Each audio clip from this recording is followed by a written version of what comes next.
नमस्कार प्रिय भक्तगणों, आज हम आपको बताने जा रहे हैं कि इस बार माघ मास के शुक्ल पक्ष की पावन जया एकादशी कब रहेगी, व्रत आपको कब शुरू करना है तथा इस व्रत का पारण अर्थात व्रत खोलने का समय कब से कब तक रहेगा और इस एकादशी में कौन कौन से महत्वपूर्ण नियमों का पालन आपको करना चाहिए।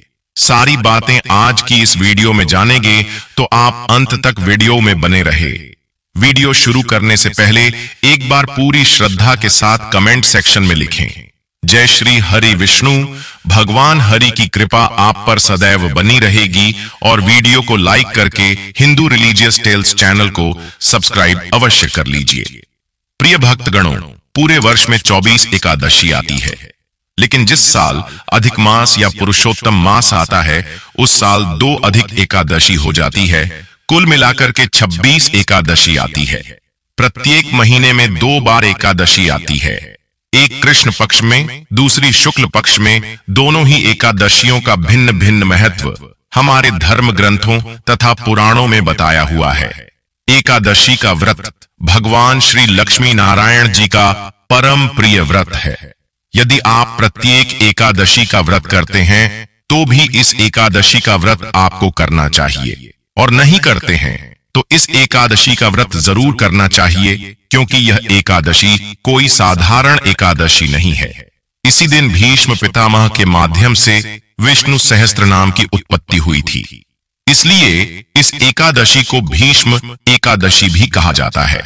दक्षिण भारत में इस एकादशी को भूमि एकादशी के नाम से भी जाना जाता है। इस दिन एकादशी का व्रत यदि आप करते हैं तो आपको विष्णु सहस्त्र नाम का पाठ भी करना चाहिए तथा विष्णु सहस्त्र नाम की किताब का या ग्रंथ का दान भी इस दिन मंदिर में या ब्राह्मण देवता को जरूर करना चाहिए, क्योंकि इसी दिन महाभारत के बाद कुरुक्षेत्र में अपनी मृत्यु सैया के यानी बाणों के ऊपर सोए हुए भीष्म पितामह ने पांडवों को विष्णु सहस्त्र नाम प्रदान किया था। विष्णु सहस्त्र नाम की उत्पत्ति, विष्णु सहस्त्र नाम का जन्म इसी एकादशी के दिन हुआ था, क्योंकि युधिष्ठिर धर्म के राजा जब वे स्वयं जीवन में अनुसरण करने वाले सबसे बड़े धर्म के बारे में भ्रमित थे तो भगवान श्री कृष्ण ने उन्हें कोई उत्तर नहीं दिया, जैसा कि उन्होंने कुरुक्षेत्र में अर्जुन को दिया था। कृष्ण ने युधिष्ठिर को गीता का ज्ञान नहीं दिया, जैसा कि उन्होंने अर्जुन को दिया था। जब युधिष्ठिर असमंजस में थे कि उन्हें अपने रिश्तेदारों के खिलाफ युद्ध करना चाहिए या नहीं करना चाहिए, इसके बजाय कृष्ण युधिष्ठिर को उसके संदेह दूर करने के लिए महान योद्धा भीष्म पितामह के पास लेकर गए।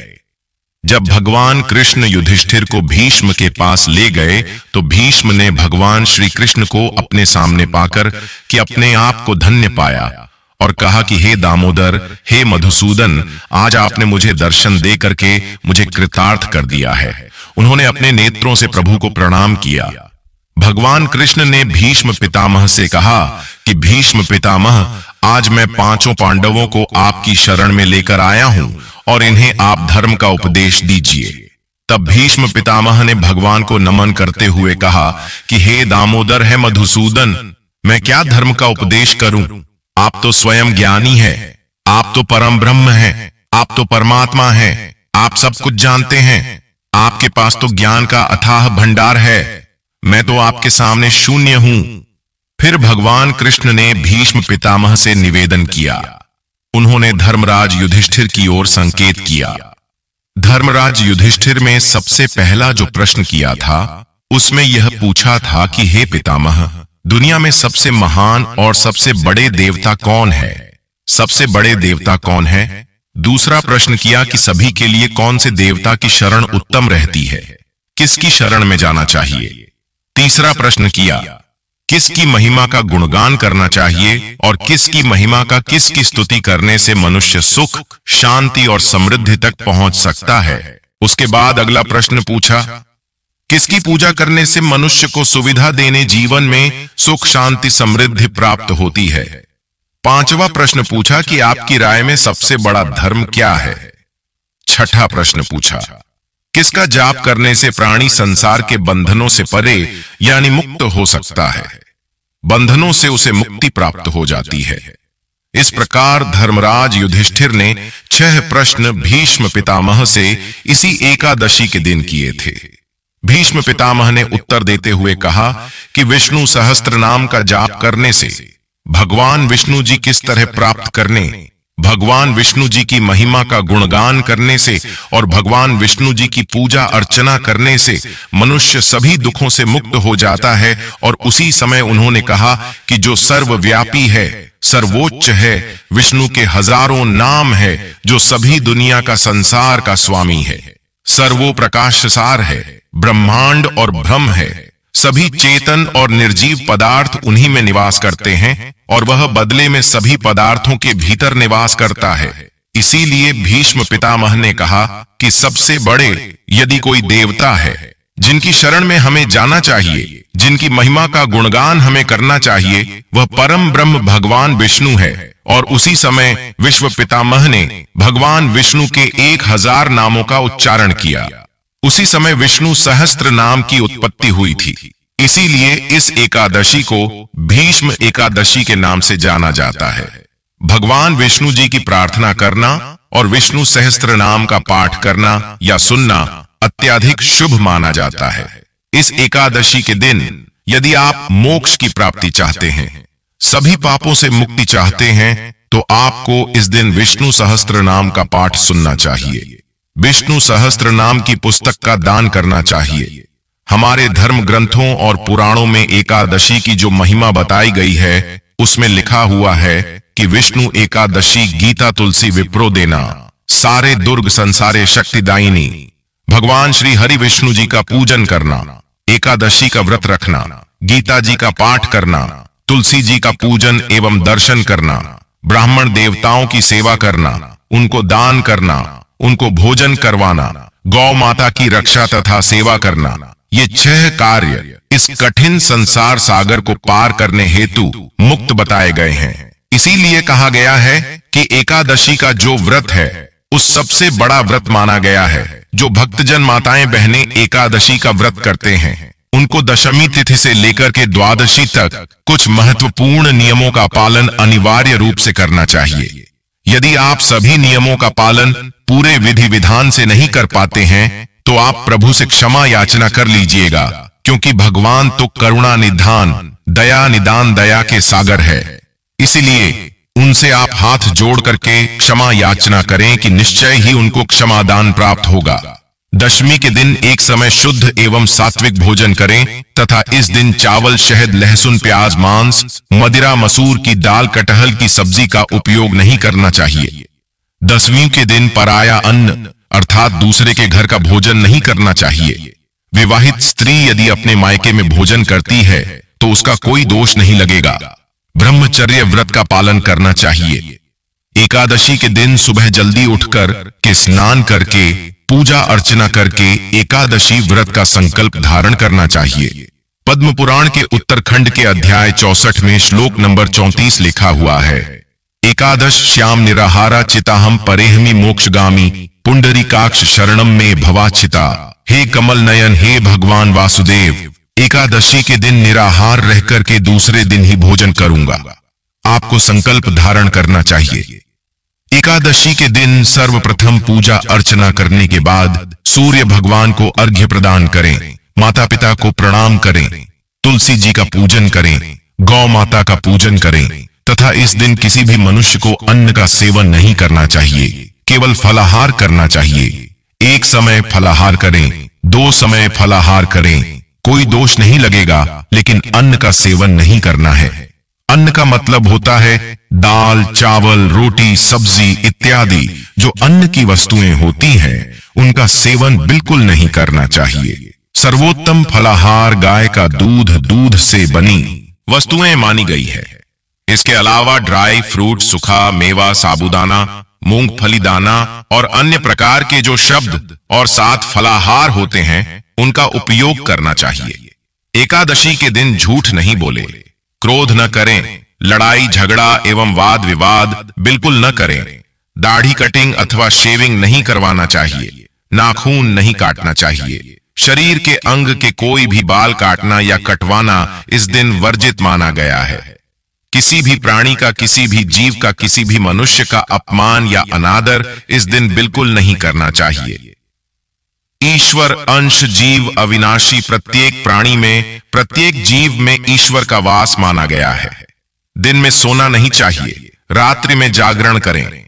दिन में यदि गलती से सो लेते हैं तो स्नान करके ही शाम को पूजन अर्चन करें और भगवान नारायण का, भगवान विष्णु जी का इस दिन पूजन अर्चन करना चाहिए तथा विष्णु सहस्त्र नाम की पुस्तक का पूजन करके ब्राह्मण देवता को दान अवश्य करें। यदि आप पुस्तक का दान नहीं कर पाते हैं तो विष्णु सहस्त्र नाम पुस्तक के निमित्त ब्राह्मण देवता को इसे तो नगद धन राशि भी आप दान कर सकते हैं। और पूजन पाठ संपन्न होने के बाद सुबह या शाम 1 बार, 2 बार, 3 बार, जितनी बार हो सके एकादशी व्रत कथा आपको सुनना चाहिए।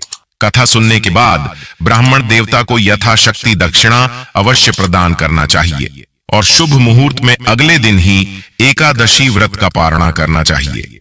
यदि एकादशी तिथि समाप्त हो जाए फिर भी आपको व्रत नहीं खोलना है।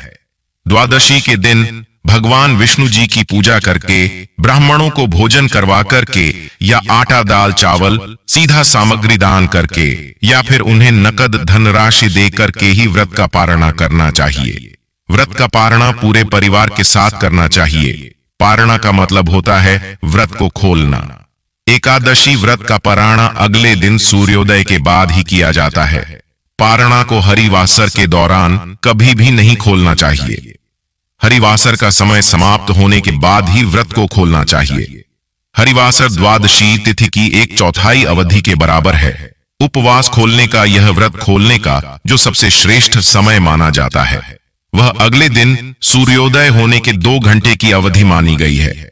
मध्याह्न के दौरान कभी भी व्रत का पारणा नहीं खोलना चाहिए, यानी प्रातः काल कुछ कारणों से अगर आप व्रत का पारणा न कर सके तो मध्याह्न खत्म होने के बाद ही व्रत का पारणा करना चाहिए।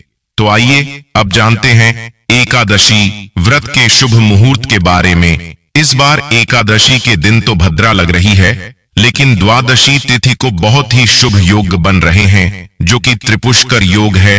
त्रिपुष्कर योग 3 ग्रहों के मिलने से बनता है और यह योग खासकर शनिवार और रविवार के दिन आने वाली द्वितीया, सप्तमी या द्वादशी तिथि को बनता है। इस योग में किए गए शुभ कामों को जीवन में 3 बार करने का सुअवसर प्राप्त होता है।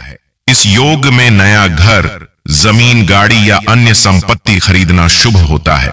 त्रिपुष्कर योग में किसी भी काम को करते समय खास सावधानी बरतनी चाहिए, क्योंकि इस समय किए गए कामों का फल 3 गुना मिलता है। इसलिए इस दौरान कर्ज लेने से बचना चाहिए। साथ ही वस्तुओं को बेचने या कर्ज देने से बचे। कीमती वस्तुओं को खोना इस दौरान बहुत ही अशुभ माना जाता है। 3 गुना लाभ मिलने वाले इस योग के दौरान धन संबंधी शुभ काम करने चाहिए। पूजा पाठ, दान या फिर धार्मिक यात्राएं करना शुभ हो सकता है। कीमती चीजों की आप खरीदारी कर सकते हैं। इस योग के दौरान जमा किया हुआ पैसा भी आपके लिए शुभ फलदायी हो सकता है और भविष्य में आपका बैंक बैलेंस बढ़ने की संभावना ज्यादा होती है। और त्रिपुष्कर योग में कभी भी कर्ज लेने से बचना चाहिए, क्योंकि अगर इस योग में कर्ज लिया जाता है तो वह जीवन भर चुकाने में बहुत मुश्किलें आती हैं। या कभी कभी ऐसा होता है कि जीवन भर कर्जे में ही डूबे रह कहते हैं। और अगर इस योग में किसी को मन, वचन और कर्म से कोई दुख पहुंचाया जाए, कोई हानि पहुंचाई जाए, तो उसका परिणाम भी स्वयं ही जीवन में 3 बार भोगने को मिलता है।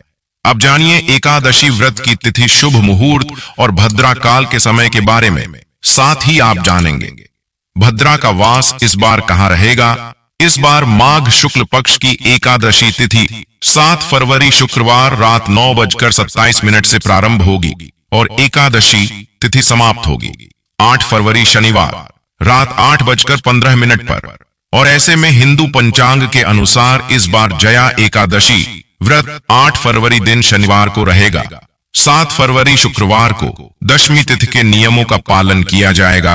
8 फरवरी शनिवार को ब्रह्म मुहूर्त सुबह 5:30 से 6:18 तक रहेगा। सूर्योदय होगा सुबह 7:07 पर, सूर्यास्त शाम 6:14 पर। प्रातः काल पूजा मुहूर्त रहेगा सुबह 5:47 से 7:05 तक। शाम की पूजा का मुहूर्त शाम 6:06 से 7:24 तक। राहु काल का समय सुबह 9 बजे से 10:30 बजे तक रहेगा और भद्रा सुबह 8:48 से शुरू होगी, जो कि रात 8:15 तक रहेगी। यानी कि इस बार लगभग पूरा दिन ही एकादशी व्रत में भद्रा रहने वाली है। द्वादशी तिथि प्रारंभ होगी 8 फरवरी शनिवार रात 8:16 से और द्वादशी तिथि समाप्त होगी 9 फरवरी रविवार शाम 7:25 पर। इस बार द्वादशी तिथि को बहुत ही शुभ योग बन रहे हैं। इस दिन सूर्योदय होगा सुबह 7:06 पर, सूर्यास्त शाम 6:15 पर। ब्रह्म मुहूर्त सुबह 5:59 से 6:17 तक रहेगा। प्रातः काल पूजा मुहूर्त सुबह 5:46 से 7:04 तक। अभिजीत मुहूर्त दोपहर 12:13 से 12:58 तक। त्रिपुष्कर योग का शुभ संयोग इस बार शाम 5:53 से 7:25 तक रहेगा, जो कि अपने आप में बहुत ही दुर्लभ और शुभ योग है। अमृत काल सुबह 7:58 से 9:34 तक रहेगा और राहु काल शाम 4:30 से 6 बजे तक रहेगा। एकादशी व्रत खोला जाएगा, यानी व्रत का पारण किया जाएगा 9 फरवरी दिन रविवार को सुबह 7:07 से 8:55 के बीच में। हालांकि जो लोग किसी कारण से सुबह व्रत ना खोल पाए, वह दोपहर में 1 से 3 बजे के बीच में भी व्रत खोल सकते हैं, क्योंकि इस बार द्वादशी तिथि रविवार को सारा दिन रहने वाली है। इस बार भद्रा का वास स्वर्ग लोक में रहेगा, इसलिए यह भद्रा पृथ्वी लोक पर अशुभ नहीं रहेगी। इसलिए आपको भी इस बार भद्रा का विचार नहीं करना चाहिए। और कोई भी पूजा पाठ हो, दान हो या व्रत खोलना हो या कहीं जाना हो, आप अपने काम आसानी से इस दिन कर सकते हैं। एकादशी के दिन चावल का प्रयोग नहीं किया जाता है। महिलाओं को इस दिन सर से स्नान नहीं करना चाहिए। एकादशी के दिन तुलसी जी में जल अर्पित नहीं किया जाता है। भगवान को भोग में तुलसी पत्र जरूर अर्पित करें और तुलसी पत्र को ग्रहण करके ही अपना उपवास खोलना चाहिए।